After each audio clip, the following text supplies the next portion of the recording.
Let's talk Tanya for the 27th day of the second Adar.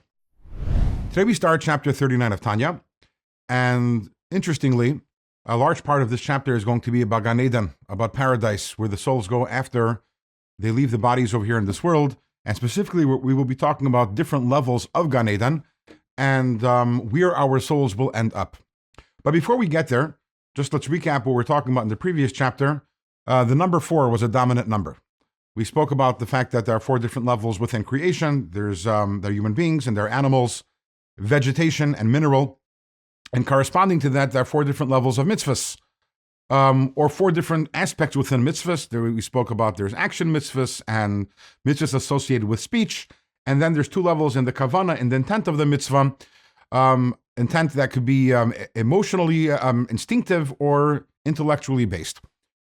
And the reason for the division of everything into 4 is because everything ultimately originates in God's creative powers. God's creative powers are expressed in His name, the Yud Kei Vav Kei, which contains 4 letters.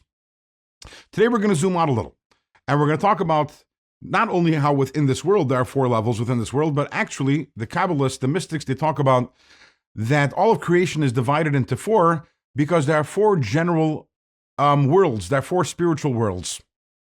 There is the highest world is called the world of Atzilus, which translates as the world of emanation. Then we have the world of Bria, the world of creation, the world of Yitzira, formation, and the world of Asiya, the world of action. What is the difference between these 4 worlds? And obviously, we're not talking about spaces. We're not talking because we're talking about spiritual concepts, which are not cannot be grasped spatially.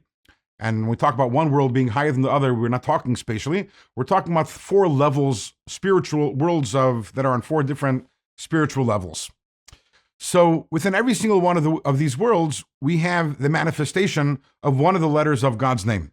So in the highest world, the world of Atzilus, we have the manifestation of the Yud of God's name, and the Yud of God's name represents God's wisdom, God's Chachma.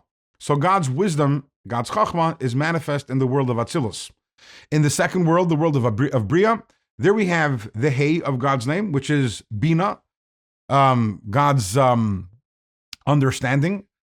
Bina is the processing or the intellect.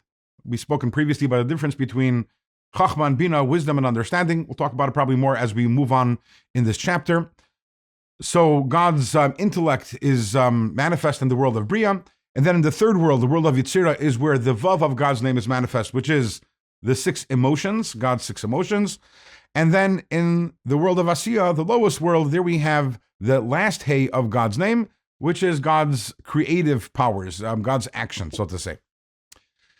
Now, angels, most angels, their divine service is dominated by their emotions, their love for God, their reverence for God, and therefore most angels, their place, where are they? They are in the world of Yitzira, which is the third world, because that is the world of divine emotions.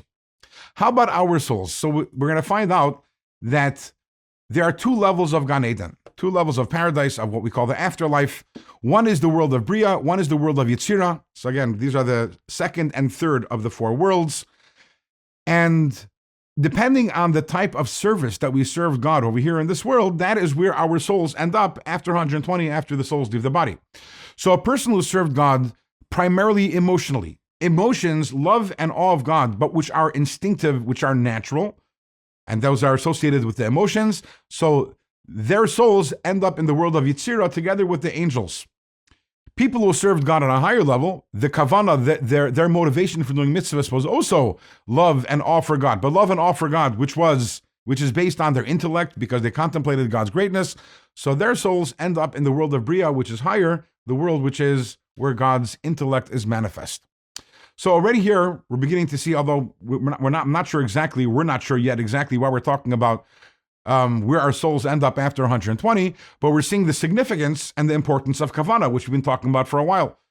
It's important to do a mitzvah with kavanah, with intent, because that is what causes the soul to go up to the higher worlds, and very specifically, the world, that spiritual level or state which the soul will enter after 120, that is dependent upon the type of kavanah the person has, whether it's intellectually based or naturally and instinctively based. In tomorrow's Tanya, we are going to start talking a little more about the world of Atzilus, because right now, today, we're talking about the second and the third world, Bria and Yitzira, and tomorrow, our conversation will move to the highest world, the world of Atzilus.